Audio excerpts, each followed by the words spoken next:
Entonces iniciemos. A ver, las anteriores sesiones estuvimos viendo lo que es el tema de las disoluciones. Vimos en un inicio lo que son las unidades de concentración, qué es una disolución, qué es una mezcla homogénea de soluto y disolvente, eh, que se puede expresar en función a la solubilidad, es decir, a la concentración. Y la solubilidad precisamente es el límite de la saturación, es decir, que cuando se llega a la solubilidad máxima ya no se puede disolver más. Y todo gira en torno del soluto. Y bueno, pues como vemos, van a ver algunas materias en las que sí se ven soluciones y trata mucho del soluto. El soluto es el importante. Incluso cuando compramos un medicamento, nos dice, por ejemplo, no sé, paracetamol de tantos miligramos. Entonces, esa es la cantidad de soluto, a pesar de que es un sólido, la pastilla, píldora, cápsula, lo que sea, pero nos indica la cantidad de lo que es más importante dentro del medicamento, porque aparte de eso existen otros excipientes, la misma cápsula, el revestimiento, eh, vehículos. Entonces, por eso es muy importante el soluto. Y se tienen básicamente dos unidades, dos formas de caracterizarlos.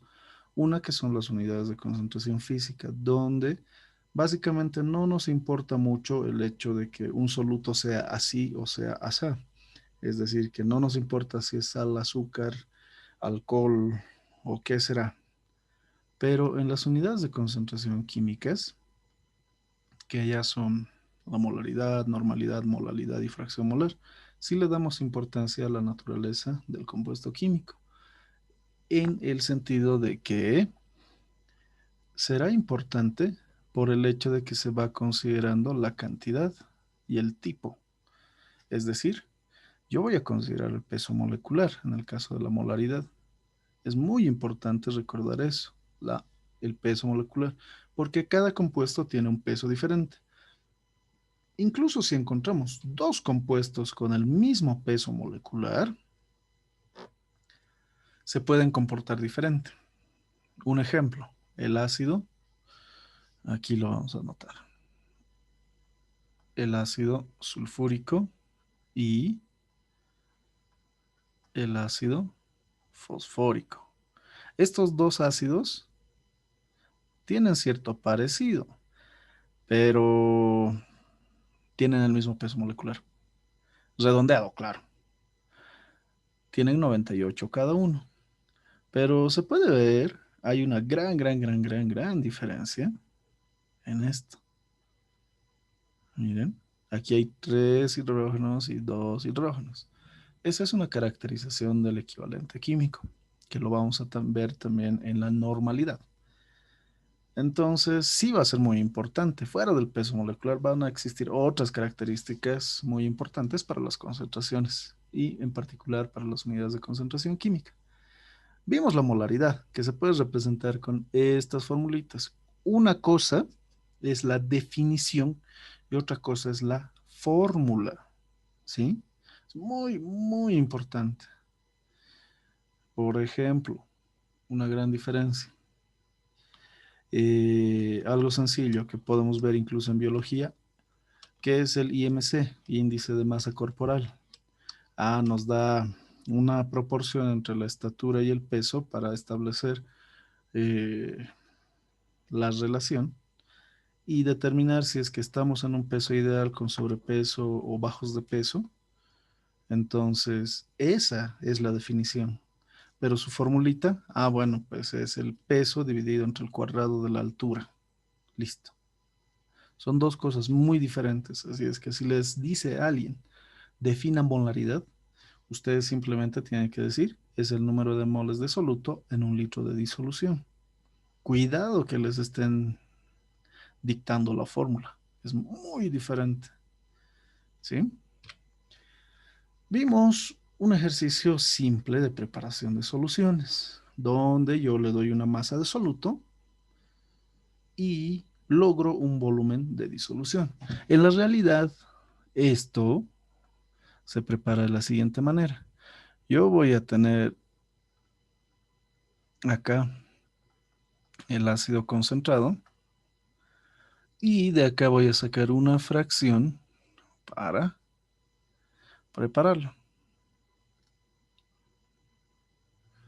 En este caso, este instrumento que es de vidrio en el laboratorio se denomina matraz aforado. Y además le vamos a aumentar agua. Entonces, la característica de este matraz aforado es que tiene un volumen determinado. En este caso, digamos que son 2 litros. ¿Por qué? Porque es el dato que nos dan. Y estos 2 litros solamente tiene una marquita en algún lugar. Esta marca es el aforo, es el límite. Porque si es que nosotros lo viésemos bien de cerca, podemos ver que sí, estas son las paredes del cuello del matraz. De esta manera, estamos sacándole un zoom, por decir acá, a esta partecita. Entonces, acá el fluido va a formar algo bien importante. El aforo es una marca totalmente horizontal, mientras que el fluido va a formar meniscos, es decir, esta forma. Y para que un aforo sea correcto, lo importante es que el punto mínimo de esta curva sea tangente a la línea de aforo. Ojo, que la perspectiva, si es que alguien lo está viendo acá, tiene que ser paralelo a la línea del aforo. No podemos verlo de arriba, de abajo. Eso es muy importante al preparar. Tanto profesionales de salud, profesionales laboratoristas, preparan en algún momento alguna solución. Así es que esto no es nada muy ajeno. Por lo tanto, es muy importante decir que esto está bien y esto está mal. Incluso si es que yo digo, ah, ya, mi línea está aquí o mi curva está así, esto sigue estando mal. Tiene que estar el punto inferior justo en la línea de aforo, nada más, ¿sí? Entonces, ¿qué se haría? El ácido concentrado, que lo vamos a dibujar acá en negrito, imaginamos que son unas cuantas gotas, lo vamos a transportar acá y estaría ahí. Entonces, lo que se hace es aumentar agua después de ponerlo. Por lo tanto, vamos a llenar hasta la línea de aforo para que se logre el volumen deseado. Esa es la forma. Y bueno, no es difícil porque al final es una sola formulita, donde la molaridad es igual a la masa del soluto dividida por el producto del peso molecular y el volumen. También vimos que si yo tengo como objetivo calcular alguna determinada concentración molar, y necesito conocer la masa que debo pesar para usar, bueno, pues solamente es despejar. Claro, conociendo el compuesto que vamos a emplear, porque si no conozco el compuesto, no puedo determinar su peso molecular y si no lo determino, bueno, no hay cálculo. Tendría que calcular en moles, pero si me pide masa explícitamente, tengo que hacer caso. Otro gran ejemplo de esto es lo que se conoce como dilución. Todos hemos diluido algo alguna vez. Algo muy caliente, algo muy concentrado, puede ser dulce, salado, amargo, agrio. Entonces lo hemos diluido. A ver, un ejemplo simple de dilución. No sé, el hecho de que a la leche fluida le aumenten agua o a un jugo que está súper concentrado le pongan un poco de agua, eso es una dilución, porque la idea es que buscan disminuir la concentración de la solución inicial. Entonces, mezclar un par de jugos o jugo y agua, eso es diluir. Eso es soluciones. Así es que por más que medio que química no sea su gran fuerte, o sea, lo hemos hecho. En algún momento siempre hacemos algo de química, sin querer inclusive. Vimos también que cómo se diluye. Otro ejemplo de dilución, un concentrado más agua da un diluido. ¿Cómo se puede calcular? Siempre hay un esquema, una forma, ¿sí? Y les había mostrado este ejemplo que dice se necesita preparar 100 ml de ácido clorhídrico 5 molar a partir de un ácido comercial de densidad 1,19 kilogramos por litro de riqueza del 35%. En peso, calcular el volumen de ácido comercial impuro necesario. ¿Qué quiere decir?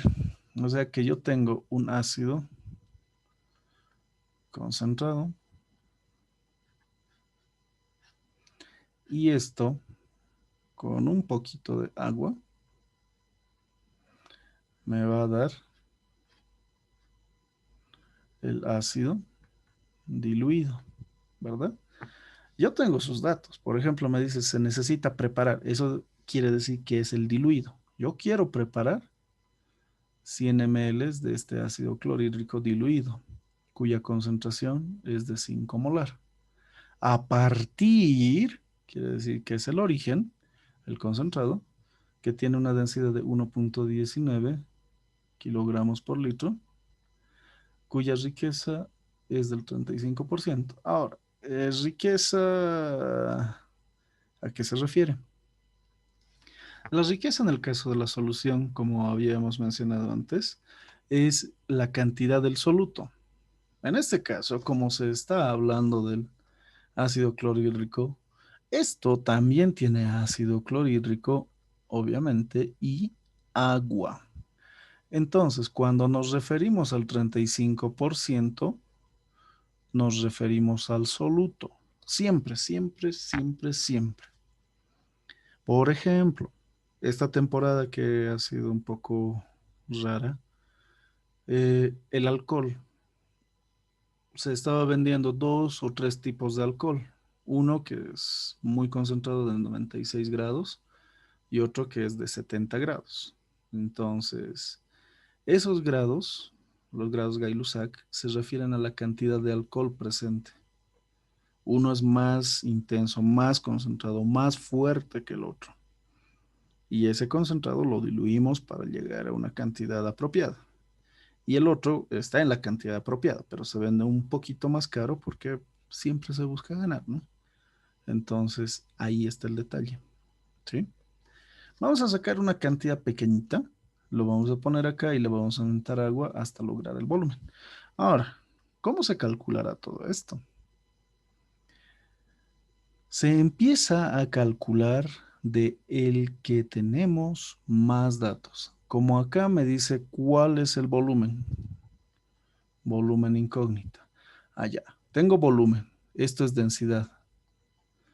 Esto es porcentaje del soluto. Entonces me falta la masa del soluto. Ah, tengo dos incógnitas. Ah, algo está mal.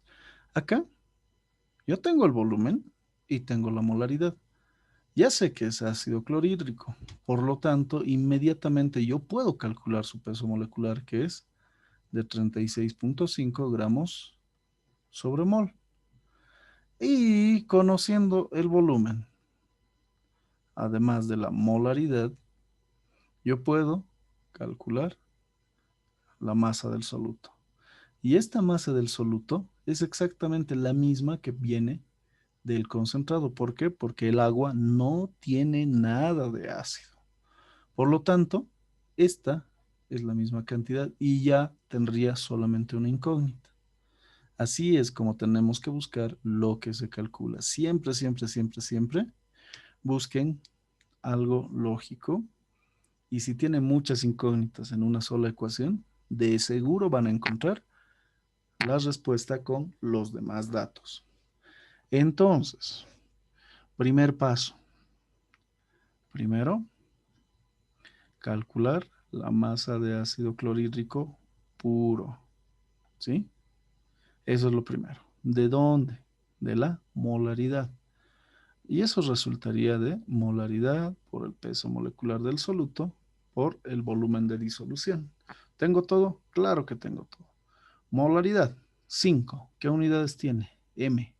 Pero eso es mol sobre litro. Peso molecular del soluto, acá está. 36,5 gramos sobre mol. Y finalmente el volumen. El volumen es de 100 mililitros. Pero yo sé que estos 100 mililitros son o representan 0,1 litros. ¿Por qué? 1000 mililitros conforman un litro. Bueno, en ese caso simplemente lo voy a poner en litros. Unidades. Vamos a cancelar litro con litro, mol con mol y simplemente nos queda gramos. Por lo tanto, la masa del soluto llegará a ser, a ver, vamos a ver, 5 por 36, 5 por punto 1, 18,25. 18,25 gramos de ácido clorhídrico puro. Esta cantidad es exactamente la que proviene del ácido concentrado. Por eso es que le damos el tiqueado. Esa es la cantidad. Entonces ya tengo. Bueno, ¿qué hago? Segundo, debo calcular el volumen de el ácido clorhídrico. ¿Cómo? A partir de la densidad. Ok, vamos a ver la formulita que nos dice que la densidad es masa sobre volumen. Pero esto es para la disolución. Si yo tengo masa de soluto, que esa es la idea, la formulita cambia un poco y se ve de esta manera. Así. Por lo tanto, yo voy a tener que despejar el volumen. Y al despejar el volumen, puedo decir que está dividiendo, pasa a multiplicar, y esta densidad que va a multiplicar pasa a dividir. Por lo tanto, será que la masa del soluto multiplicado por 100 dividido entre el porcentaje de soluto entre la densidad es la forma de calcular el volumen. Sin embargo, tengo un problema. ¿Cuál es el problema? Es que esto está en gramos y esto está en kilogramos. Uno de los dos tiene que cambiar, ¿sí? No puedo manejarlo así. Mm, cualquiera, cualquiera. Por ejemplo, vamos a ver que si esto lo convierto será 0,01825 kilogramos. O si esto lo convierto kilogramos por litro, bueno, pues un kilogramo tiene 1000, entonces será 1190 gramos sobre litro.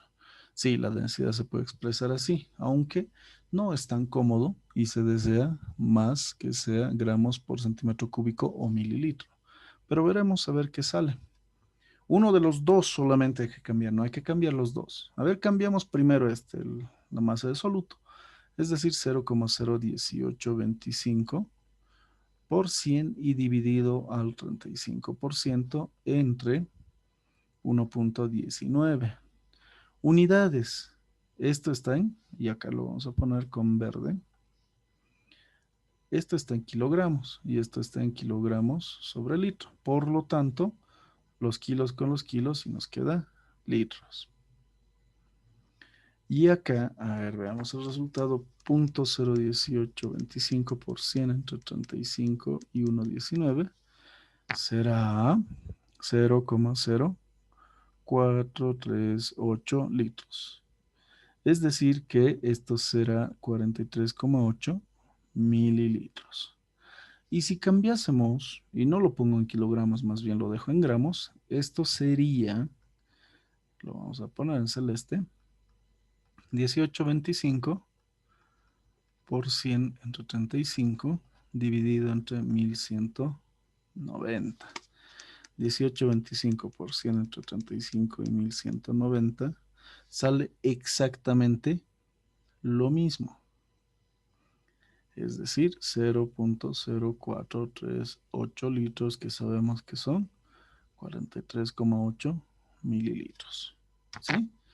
Entonces, esa es la forma. ¿Qué les parece?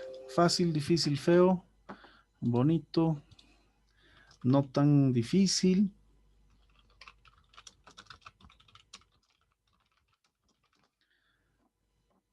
No es tan complicado, pero hay algunos detalles, ¿no? Siempre, siempre, siempre hay algún detallito. A ver, veamos el chat medio, medio. Sí, la cuestión está en ordenarse y listo. Vamos a lograr sacar todo eso. A ver, vamos a ver otro ejercicio.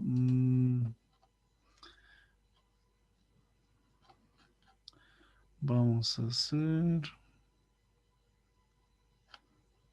algo de normalidad. Sí, un hito más de molaridad, mejor dicho.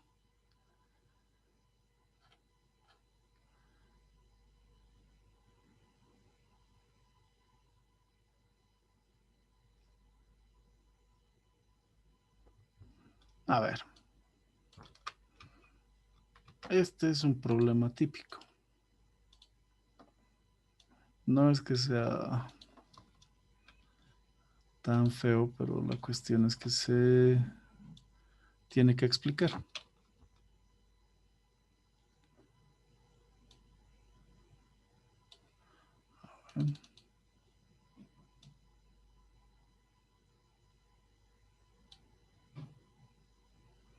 Veamos. Dice, un maestro de química le encargó a un amigo que le preparara 250 mililitros a una disolución de 0,6 molar de ácido clorhídrico. A ver, lo anotaremos solo por si acaso. En todo esto lo que nos importa es que el volumen es de 250 ml y la concentración es 0,6 molar. Ojo que esto es ácido clorhídrico. Para lo cual le dejó las cantidades a agregar. Es decir, que se lo ha dejado hechito, pero algo ha debido pasar, ¿no? Por eso está el problema ahí. Sin embargo, el amigo no entendió bien y en vez de aforar a 250 mililitros, colocó la cantidad indicada del ácido y le agregó 250 mililitros. En este caso, acá tiene que ser 250 mililitros de disolvente. Así tendría que ser. Explica con tus palabras si la disolución está bien preparada. ¿Qué creen? ¿Estará bien preparada? Mm, quién sabe, ¿no? El problema acá es que en la realidad es muy, muy diferente que yo con esto puedo calcular la masa. Y esa masa de soluto, igual que hace un rato, es molaridad por el peso molecular del soluto y por el volumen de la disolución. Es decir, 0,6 por 36,5 por 0,25. Y esta cantidad es 5,475 gramos de ácido clorhídrico. Ahora, si lo vemos esquemáticamente, yo voy a tener mi matraz aforado de 250 mililitros, donde aquí al fondo va a estar el ácido clorhídrico. Ahí lo voy a poner sólido. Y voy a llenar todo con agua. Pero, el problema es que yo no estoy pesando el agua. Yo no voy a medir el agua, solamente voy a agregarle un poquito de agua, digamos hasta acá. Y lo voy a mezclar, cosa que se disuelva el ácido clorhídrico. Se disuelve el ácido clorhídrico y le agrego el resto del agua hasta, ya sabemos, el límite que es el aforo. Entonces yo sé que ese gran total tiene un volumen de 250 mililitros. Esa es la cantidad. Ahora, ¿por qué no es lo mismo agregarle 250 mililitros de disolvente que lograr una solución de 250 mililitros? Por el simple hecho de que esta cantidad de soluto representa algún volumen, ¿verdad? Va a ser pequeño porque es sólido, es de seguro es un polvo y bueno, no es la gran cosa. Cuando se disuelva tampoco va a ocupar demasiado, pero tiene un volumen pequeñito. Digamos que esto tuviese un volumen de 5 ml, digamos. Entonces, si es 5 ml y esto va a formar 250, podríamos decir que hay 245 ml de agua. Y eso es muy diferente que 250 ml de disolvente, ¿verdad? Es muy, muy diferente. En ese caso, si yo le pusiese esa cantidad acá, de seguro se va a pasar la línea de aforo, llegará hasta acá. Va a ser una cantidad pequeñita, un volumen pequeño, pero ese exceso de disolvente va a hacer que nuestra disolución esté menos concentrada, porque va a existir menos soluto respecto de la cantidad total de disolución. Entonces, en palabras simples, se puede decir que al emplear 250 mililitros de disolvente, en lugar de formar 250 mililitros de disolución, se está preparando la disolución con una menor concentración. No por mucho, pero sí es menor. ¿Ok? Así es como, por ejemplo, eh, vieron que existen estos, el néctar, yupi y demás colorantes para preparar algunas bebidas saborizadas, azucaradas. Entonces, alguna recomendación dice, agregue 2 tazas de agua caliente, digamos, o la gelatina misma. Agregue tantas tazas de agua caliente, pero el problema es las tazas. Puede que yo tenga una tazota o una tacita. Entonces, sabemos que hay un estándar, pero va a variar. La taza que ustedes pueden usar para tomar su desayuno no necesariamente tiene el mismo volumen que yo voy a emplear o un niño o un adulto de mayor edad para tomar su desayuno, ¿verdad? Entonces, no va a ser igual. Es un ejemplo un poquito diferente, pero bueno, ¿qué les parece? ¿Es razonable esa respuesta? ¿Les parece lógica esa respuesta? A ver, cuéntenme.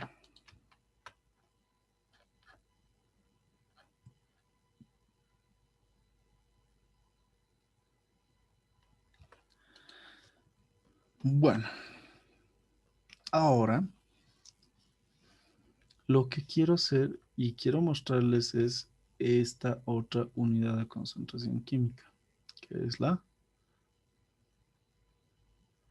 normalidad, que se representa con la letra N. Esta normalidad se define como el número de equivalentes gramos de soluto por 1 litro de disolución. Eso es normalidad, ¿sí? No es la fórmula, ojo. Ya.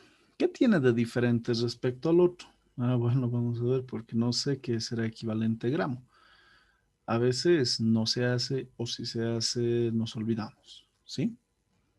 Primero, yo lo voy a expresar como una formulita. como estamos acostumbrados, todo en formulario, pero la definición es diferente, ¿sí? Este es equivalente gramo de soluto entre volumen de disolución. Listo. Eso es lo que quería decir la definición. Ahora, problema. Yo no sé qué es el equivalente gramo. Solución, describir la fórmula del equivalente gramo. Para el soluto será la masa del soluto dividido entre el número de equivalentes del soluto. Ahora existe otro problema. Yo no sé qué es el equivalente del soluto. El equivalente del soluto en este caso se expresa como el cociente del peso molecular del soluto entre el número de cationes.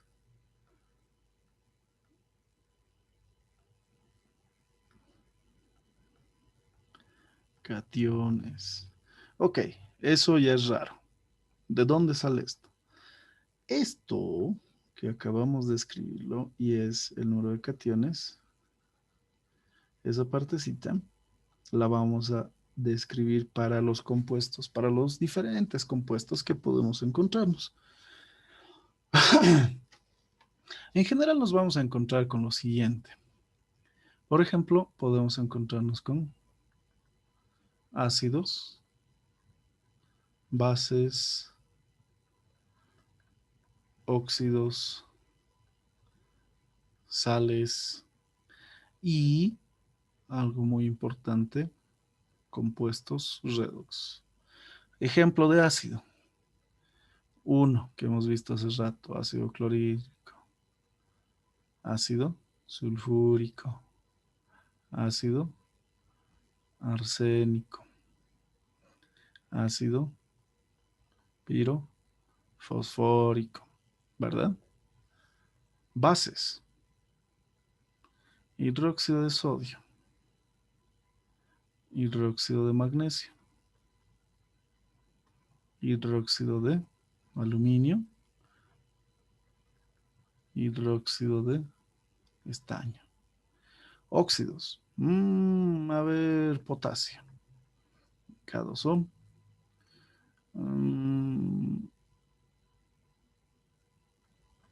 bario, cromo, platino, sales, carbonato de litio, eh, nitrato cúprico,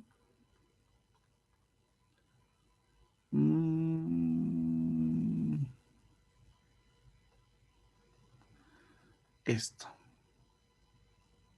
ya, para no hacerlo tan feo. Y compuestos redox. Ahorita vamos a ver los redox. Lo primero. Cuando hablamos de ácidos, para conocer el número de cationes, lo que vamos a hacer es contar los hidrógenos. Miren. 1, 2, 3 y 4. O sea que el número de cationes, en este caso para el ácido clorhídrico es 1, para el ácido sulfúrico es 2, para el ácido arsénico 3 y para el ácido pirofosfórico 4. Ah, bueno, está fácil, ¿no? Veremos. Para el caso de las bases, ¿qué creen que tenemos que contar? Está también a la vista. El oxidrilo. Ujú. En efecto, es lo que comparten, tienen en común eso, ¿no? Así es que es mucho más fácil decir, ah, ya, esto yo tengo los oxidrilos. Y vamos a ver que casualmente, pero no es tan casualidad, existe un oxidrilo precisamente porque la carga del sodio es 1. La valencia del magnesio es 2. Ah, bueno, pues existen 2 también, ¿no? Casualmente del aluminio 3, esto es 3. Y en este caso es el estánico con 4 y son 4. Entonces, en el caso de los ácidos y las bases es sencillo. Ácido, hidrógenos. Bases, oxidrilos. Listo. Para el caso de los óxidos, yo, y también se aplica a las sales, yo tengo que separar en cationes y aniones. Y como si estuviésemos en primero de secundaria, tenemos que escribir sus valencias hasta que aprendamos a reconocerlo fácilmente. Este 2 viene a multiplicar al uno positivo. Quiere decir que en total yo tengo dos positivos que van a coincidir con estos negativos. ¿Sí? Entonces el número de cationes acá es 2. ¿Por qué? Hay dos positivos o hay dos negativos, cosa que también se ve en los demás. Pero para relacionar, primero es más fácil decir hidrógenos y oxidrilos. Luego, bueno, para el bario, hacemos lo propio, lo separamos. Yo sé que el bario está con 2 positivo y el oxígeno con 2 negativo. Ah, conclusión, 2. La gran respuesta. ¿Se repite? Bueno, se repite. Cromo. ¿Cuánto creen que sea del cromo? Lo separamos. Este está con 3, este está con 2. El gran total será 6 positivos o 6 negativos. En resumen, 6, ¿verdad? 6. Listo. Platino, lo propio. En resumen, esto es 4. Ah, entonces se aplica lo mismo para las sales, pero en las sales ya no tengo compuestos binarios, tengo compuestos ternarios. En ese caso, lo que hacemos es separar, sí, pero la parte negativa y la parte positiva.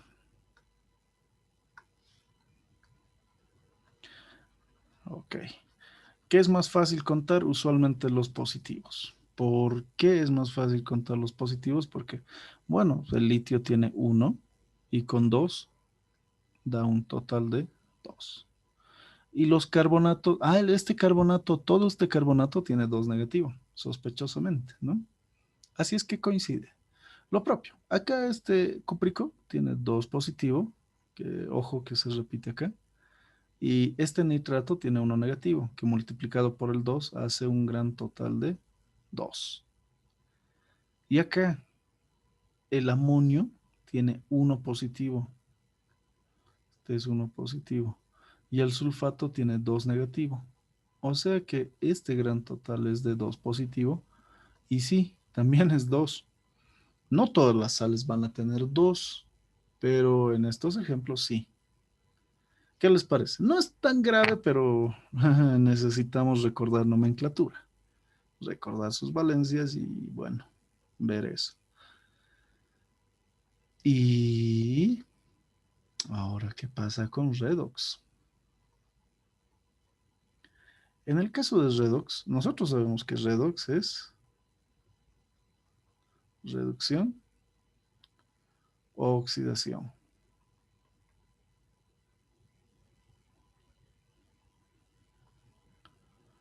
Oxidación. Así es que o se reduce o se oxida. Ejemplo, yo puedo poner el cobre de 2 positivo que está pasando a ser cobre con uno positivo. Puedo también poner que esto sea un permanganato y esto esté pasando a ser un ion manganoso. O podría ser que este es un dióxido de carbono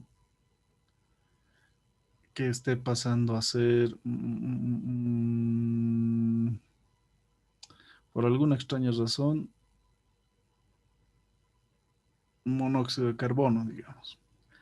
En ese caso, ¿qué es lo que se hace? Lo que vamos a hacer es establecer la diferencia que existe entre 2 y 1. ¿Cuál es la diferencia? 1. Igual que haríamos para las igualaciones, bueno, pues yo le aumento un electrón acá y resulta, esta cantidad es el número, en este caso, de electrones, solo cuando es redox. ¿Sí? Ah, bueno. Y en este otro caso, el manganeso como permanganato está con 7.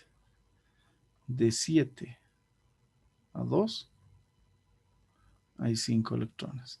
Ah, y si nos acordamos de lo que era el método de igualación ion-electrón, lo que hacíamos era que acá, digamos medio ácido, para medio ácido, 4 moléculas de agua, 8 de hidrógeno, y yo le aumento 5 electrones acá. Ah, bueno. Entonces, sirve. Y esos mismos 5 electrones son la cantidad de electrones que se tiene que usar. Así es que sí o sí debemos igualar. Y si no igualamos, cuando menos debemos reconocer el número de electrones que se están transfiriendo, ya sea en reducción o en oxidación. Estos ejemplos son ambos de reducción. ¿Puede existir oxidación? Claro. Ahorita vamos a escribir uno. Ah, bueno, de CO2, este está con 4, este está con 2, es otra reducción. Y claro, la diferencia es de 2 electrones. Pero ¿cuál será un ejemplo de oxidación? Un ejemplo de oxidación puede ser el aluminio, que de alguna manera pasa a óxido de aluminio. ¿Sí? En ese caso, ¿qué puedo decir? ¿El aluminio con qué valencia está? Solo se encuentra en un estado natural que es 0, pero acá está con 3.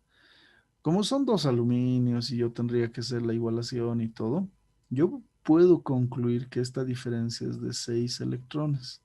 Y estos 6 electrones son los que se deben anotar acá. Eso es lo difícil acá, pero no es tan difícil sino es reconocer el compuesto. ¿Sí? Eso es lo que nos va a molestar tal vez un poco, pero no es tan grave. A ver, vamos a resolver algún ejemplo de esto. Listo. Primero este. ¿Alguien tiene alguna consulta? Si existe alguna consulta, por favor, hágamelo saber. Primer ejemplo. Y lo vamos a aumentar en tamaño de letra.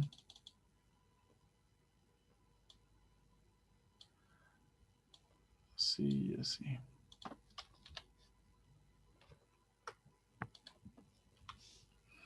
Calcula cuántos gramos de sulfato de sodio son necesarios para preparar 750 mililitros de una disolución con una concentración 0,3 normal. Vamos a extraer primeramente los datos de la siguiente manera. Calcula cuántos gramos. Nos da como incógnita la masa del soluto en gramos y este soluto es el sulfato de sodio. Listo. Ya hemos identificado lo que hay que calcular, porque precisamente viene de la primera línea. Para preparar un volumen de 750 mililitros. Ojo que esto tenemos que convertirlo a litros. De una disolución con una concentración 0,3 normal. Concentración 0,3 normal. Ya está. Así se lee esto. Ojo, ojo. Esta N se lee como normal. Eso es lo que se tiene que leer al ver esta N. ¿Sí? Listo. ¿Qué tengo que hacer? Primero me acordaré cómo iba la formulita de la normalidad.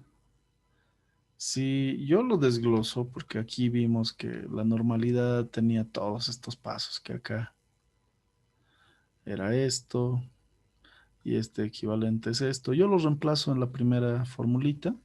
Me va a quedar que es masa de soluto dividido entre peso molecular del soluto y número de cationes multiplicado por el volumen. ¿Sí? En ese caso, ¿qué es lo que va a pasar? ¿Qué es lo que necesito despejar? La masa del soluto. Entonces, bueno, no está difícil. Simplemente voy a escribir que la masa del soluto es igual a la normalidad multiplicado por el peso molecular del soluto entre el volumen y no es volumen, sino es el número de cationes. Número de cationes. Entonces, bueno, lo único que creo que me falta es el peso molecular del soluto. Pero como ya conozco la formulita, puedo calcularlo. 2 veces 23 más una vez 32 más 4 veces 16. ¿Por qué? Esos son los pesos atómicos correspondientes al sodio, al azufre y al oxígeno. 23 por 2 más 32 más 64 hacen 142. 142 gramos sobre mol. ¿Sí? Ya tengo el peso. Entonces, ya está. Simple y sencillamente la masa del soluto es la normalidad, 0,3. Multiplicado por el peso, 142. Dividido entre algo. Y el volumen que es 0,75. Ah, ya. ¿Cuál es la cantidad de cationes acá? Ojo que es del sulfato de sodio. Para el sulfato de sodio, ¿qué es lo que tenemos que hacerle? Debemos ver cuánto tiene. Si hacemos lo mismo de hace un momento, yo puedo separarlo de esta manera, tal que me va a resultar que hay 2. Ese es el número de cationes. ¿Por qué? El sodio tiene 1. Ah, pero son 2 sodios. Bueno, pues 2. Igual que el sulfato tiene 2 negativo. En total 2. Por lo tanto, simple y sencillamente 2. Y esto resulta en 46,35 gramos de sulfato de sodio. Listo. Así se calcula. ¿Qué les parece? Fácil, difícil, feo, razonable.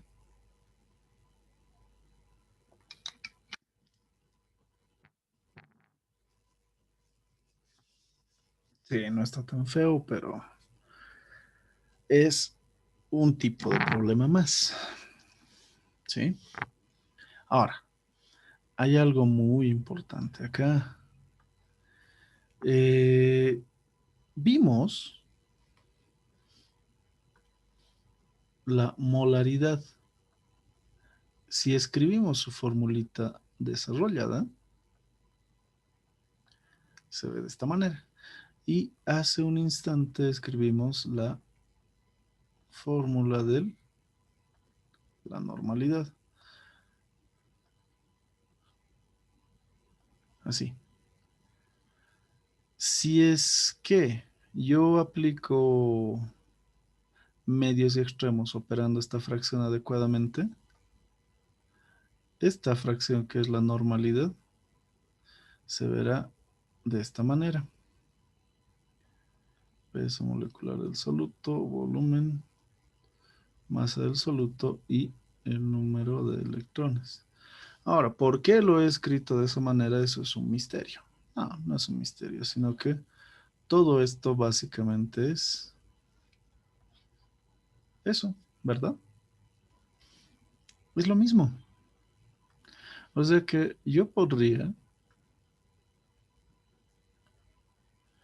tranquilamente escribirlo de esta manera, que la normalidad es igual a la molaridad, pero que se multiplica por el número de electrones. O sea que si quiero convertir entre estas dos unidades de concentración química, tengo esta relación entre normalidad y molaridad. Bueno, y observemos cómo hemos calculado los equivalentes, los cationes para diferentes compuestos. O sea que los que llevan el número de cationes de 1, es decir, como el ácido clorhídrico o el hidróxido de sodio, tienen la misma normalidad y normalidad numéricamente. Si es 5, bueno, pues es 5. Si es 0,1, será 0,1. Pero los que tienen 2, existe otro tipo de relación. Peor con 3 y 4. O como vimos para el cromo, miren que está con 6. O el manganeso con 5. Entonces es muy importante. Ojo, ojo, mucho ojo acá. Por ejemplo, yo puedo tener el siguiente tipo de problema, que me van a hablar de el dicromato de potasio, digamos, que mediante alguna reacción química se está transformando el cromo en crómico. Ahora, si yo digo, a ver, calcule la masa del dicromato de potasio, que corresponde a la concentración de 1,5 normal y un volumen de 2 litros, digamos, para no complicarlo. ¿Cómo se va a calcular? Bueno, en primer lugar necesito el peso molecular del soluto y en otra que necesito el número de electrones. Para el peso molecular del soluto no es difícil. Debo multiplicar 2 por 52 más 2 por 39 más 7 por 16 y eso es 294. Pero para el número de electrones tengo que igualar, por lo menos la semireacción. A pesar de que no conozco lo que exista de potasio, yo podría igualarlo solo como dicromato, olvidándome de esto. Hay dos cromos, dos cromos. Digamos que está en medio ácido. 7 oxígenos, bueno, pues 7 moléculas de agua. Como hay 7 hidrógenos, 14 iones hidrógeno, 14 con 2 hacen 12. Contra 6 son 6 electrones. Entonces, estos 6 electrones vienen acá. ¿Sí? Y lo que sucede es que yo voy a calcular acá la masa del soluto, que es la normalidad, por el peso molecular del soluto, número de electrones y volumen. Eso es lo que tendría que calcular. Y lo pondremos así, bien rapidito, 1,5 por 294 entre 6 y 2. Haciendo un gran total de 1,5 por 2 por 294 entre 6, 147. Pero, no es lo mismo si es que tuviésemos que solamente es esta sal, pero no es redox, ¿sí? Si no es redox, su número de equivalentes ya no es 6, sino que es 2. Y el hecho de que cambiemos eso, ¿qué va a hacer? Que cambie mucho el resultado. O sea que es muy, muy, muy importante considerar que si es que nuestra solución es redox, tiene un diferente número de cationes, que se consideran los electrones transferidos. Pero si solamente está existiendo ahí, no se combina con nada, no es redox, se lo considera como sal, como tal cual es, y nada más. Interesante, porque en vez de salir 294, o perdón, 147, saldría 441 gramos. ¿Qué les parece? ¿Raro? Sí, porque va a reaccionar. Entonces, es muy diferente. Y es totalmente diferente también si hablamos para esta solución. La solución de lo que sea que tenga el ion crómico, bueno, va a depender de la sal del ion que le acompaña. Si es sulfato crómico, cloruro crómico, pirofosfato crómico, todo va a ser muy diferente. Así es que no está tan grave. Y si yo quisiera transformar este 1.5 normal en molar, también puedo hacerlo. ¿Cómo? Bueno, precisamente con esta misma formulita. Yo quiero molaridad. Bueno, pues en ese caso la molaridad es igual a la normalidad dividida entre el número de electrones.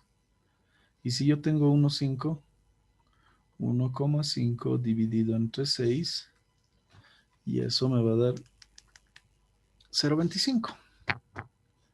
0,25 mol sobre litro. Y si calculo con este 0,25 la cantidad, bueno, de seguro me va a dar que la masa obtenida es 147. Así es que no hay duda, no hay escape de todo esto. Ese es el detalle. ¿Qué les parece? No está tan feo, pero sí necesita un poco de atención. ¿Sí? A ver, veamos un ejercicio respecto a todo esto.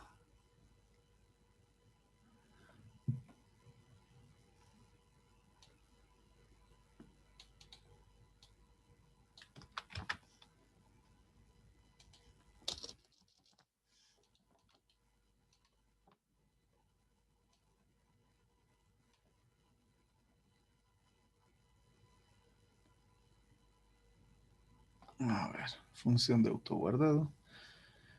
Si alguien tiene alguna pregunta, alguna consulta, alguna duda, exprésese, deténgame y dígame, no sé por qué está haciendo esto. O no me sale esa cantidad, me sale negativo. No hay problema, vamos a aclarar por qué. Si le sale diferente, uno de los dos está cometiendo algún error al calcular. Puedo ser yo, no me equivoco mucho, pero es mejor asegurarse. ¿Está bien?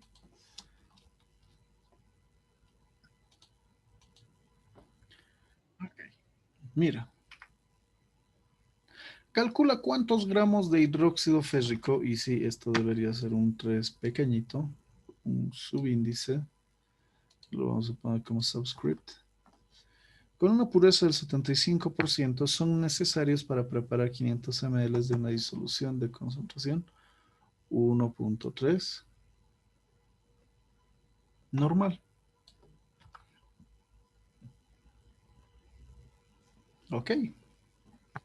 ¿Cómo se hace? Muy parecido a los anteriores, ¿no? Recuerdan que los anteriores problemas eran parecidos, que nos daban con molaridad. Esa era la diferencia, con molaridad. Ahora cambia y nos dan la normalidad. Alternativa. Bueno, pues puedo convertirlo a molaridad. Nadie dice que no. Y de la molaridad recién. O directamente aplicar la formulita. ¿Sí? Vamos a hacerlo en dos pasos. De forma un poco realista. En este caso vamos a tener un frasquito que nos diga que esto es digamos, hidróxido férrico. Esto es sólido. Este hidróxido férrico se tiene que pesar y lo vamos a poner a un vasito donde al final va a formar una solución que tiene que ser de 500 mililitros y 1.3 normal. Entonces, lo que se le va a agregar es, lógicamente, agua o un disolvente apropiado. ¿Qué hago? Con normalidad y volumen, yo puedo calcular masa de soluto. ¿Sí? A ver. Con este par de datos, yo sé que puedo aplicar esta formulita. Así. Ah, ya. La única incógnita que voy a tener es la masa de soluto. Entonces, ¿y esta masa de soluto de la disolución de dónde proviene? Sí, proviene de el hidróxido férrico, que es un sólido. Ah, pero acá este 75% me dice que de lo que sea que yo agarre de acá del hidróxido férrico, y si yo lo tomo como una cantidad que se puede dividir en 4, un cuarto de esto es impureza. O sea que, aunque no quiera, 25% no me sirve. Pero bueno, pues no puedo hacerle nada y voy a asumir muy idealmente que no me va a perjudicar. Así es que tengo que calcular con la impureza incluida. No puedo quedarme solo con el puro. ¿Cómo se hace?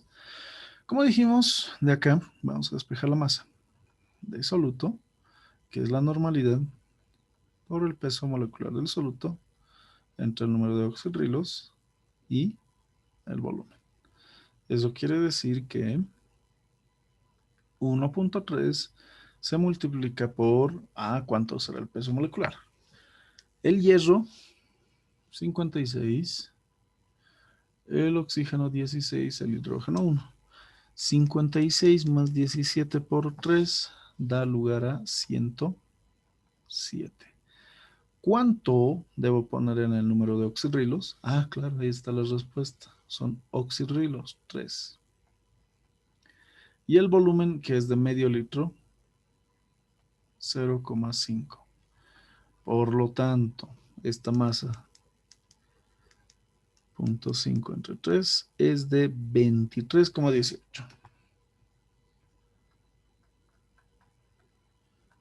gramos de hidróxido férrico.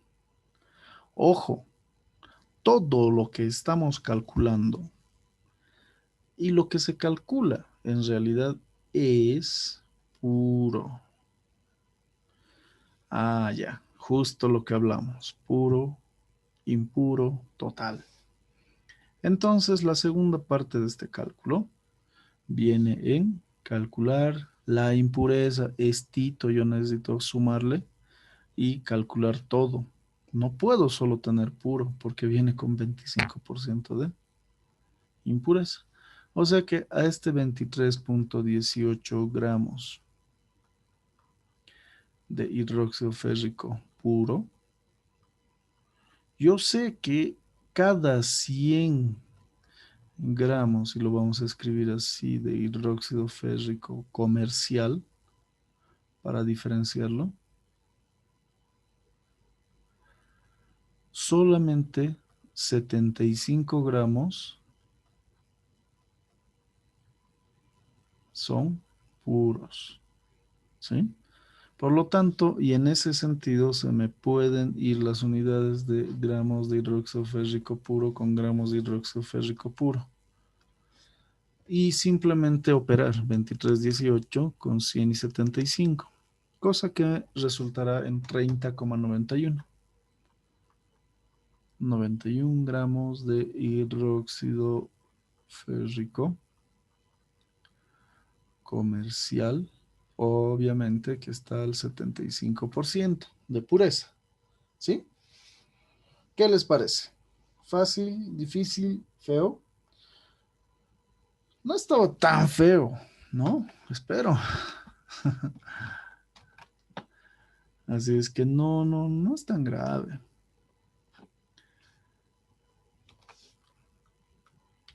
Y justo también vimos algo que son las diluciones.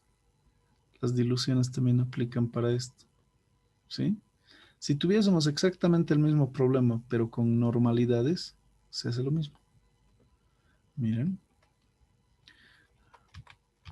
acá. A ver, vamos a ver uno de titulación. Necesito un ejemplo de titulación. Esto. Este va a ser mi ejemplo de titulación.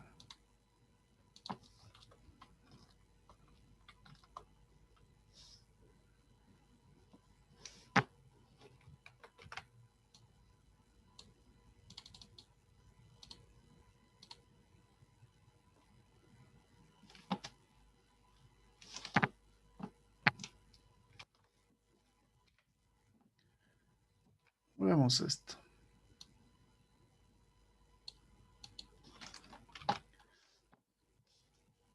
Esta es una de las principales aplicaciones que vamos a encontrar en nuestros ejercicios de soluciones, más que nada con normalidades. Y esto nos habla expresamente de un término que dice neutralizar. ¿Sí? Es muy importante eso. Una reacción de neutralización es la siguiente. En este caso, tenemos los dos compuestos que están reaccionando. H3PO4 y el hidróxido de sodio. Primero, una neutralización es una reacción química. Por lo tanto, debo escribir su ecuación química que la representa. ¿Cómo se lleva a cabo esta reacción química? No es un misterio. Básicamente, en resumen, yo puedo decir que si estas partes amarillas son los iones negativos y estas partes que lo voy a poner en celeste son los positivos, va a suceder un intercambio. Este con este y este con este van a intercambiar. Es una reacción de sustitución doble. Por lo tanto, se formará idealmente este compuesto del fosfato de sodio y agua. Pero necesitamos igualar, porque yo tengo 3 sodios acá, entonces le pondré 3. Si tengo eso, bueno, pues tengo también 3 acá. Y ya está. El detalle. Este es el ácido y esto es la base. Son opuestos. Esto es una sal neutra. Por eso es que aparece el término neutralización, porque se forma una sal neutra. ¿Sí? Hay que recalcar eso. Entonces, yo tengo del ácido su concentración y probablemente su volumen. Ah, me dice calcular la normalidad. Entonces, yo necesito calcular la normalidad incógnita de una solución de volumen 40 centímetros cúbicos, de la cual neutralizaron 120. Ah, bueno, acá me da el volumen que es de 120 centímetros cúbicos del hidróxido y su concentración que es de 0,531 normal. Para todo este caso, simple y sencillamente, vamos a indicar que la normalidad del ácido multiplicada por el volumen del ácido es igual a la normalidad de la base multiplicada por el volumen de la base. Todo esto para una neutralización, ¿sí? Se parece mucho a la dilución, cierto, pero acá estamos hablando de ácido y de base. Ojo, mucho ojo. Entonces, ¿qué me falta? Al final esto es la normalidad del ácido, esto es el volumen del ácido, esta es la normalidad de la base y este es el volumen de la base.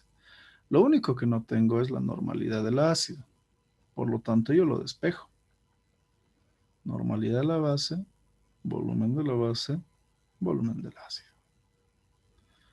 Normalidad de la base, 0,531. Normal. Volumen de la base, 120 centímetros cúbicos. Volumen del ácido, 40 centímetros cúbicos. ¿Qué tiene que suceder? Que los centímetros cúbicos se anulan porque tienen, bueno, pues se simplifican porque están uno en el numerador y otro en el denominador. Tal que, y simplemente tengo que operar 0,531 por 120 entre 40. Y resultará en 1,593 normal. Esa es la concentración del ácido que se requiere. Y listo. Así se acaba. ¿Qué les parece? ¿Fácil, difícil, feo? Si alguien quiere hacerlo por el camino fácil, o perdón, difícil, el camino largo, puede hacer lo siguiente. Yo sé que no van a querer hacer el camino difícil, pero de acá podríamos calcular la masa de hidróxido de sodio. Con esa masa de hidróxido de sodio, podríamos calcular la masa del ácido, no es ácido clorhídrico, estoy pensando mucho en el clorhídrico, sino del fosfórico. Y con esta masa del ácido fosfórico, recién calcularía la normalidad del ácido fosfórico, ¿sí? Es un poquito largo, pero si lo hacen van a corroborar que es exactamente el mismo resultado. No, no va a ser muy diferente, ¿sí? ¿Alguien tiene alguna duda, pregunta, consulta, sugerencia, comentario, opinión?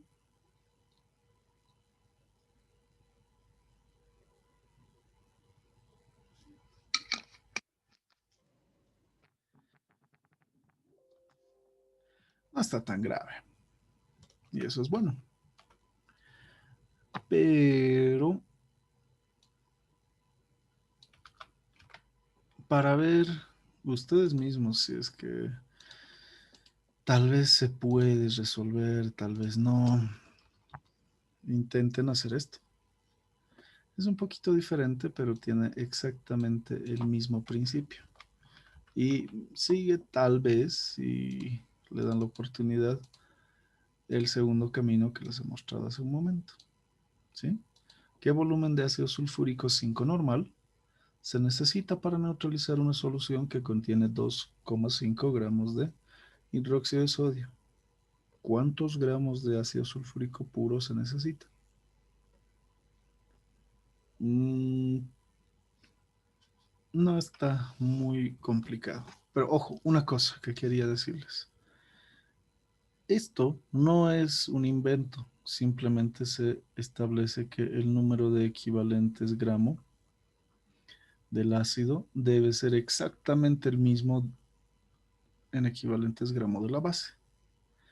Y yo sé que la normalidad es equivalente gramo sobre volumen. Entonces lo despejo, lo igualo y listo. Ahí está el detalle.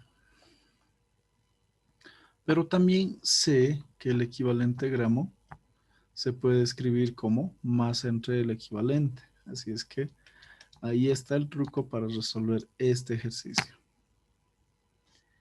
¿Alguien tiene alguna duda? ¿Comentario, pregunta, sugerencia? Si no existe ninguna duda, podemos concluir la sesión del día de hoy acá. Le hemos dado bastante énfasis a las soluciones y en particular a la normalidad. ¿Sí? Ok. Entonces, muchas gracias por asistir. Espero que haya sido una clase bastante útil y nos veremos en la siguiente sesión. Cuídense mucho. Hasta luego.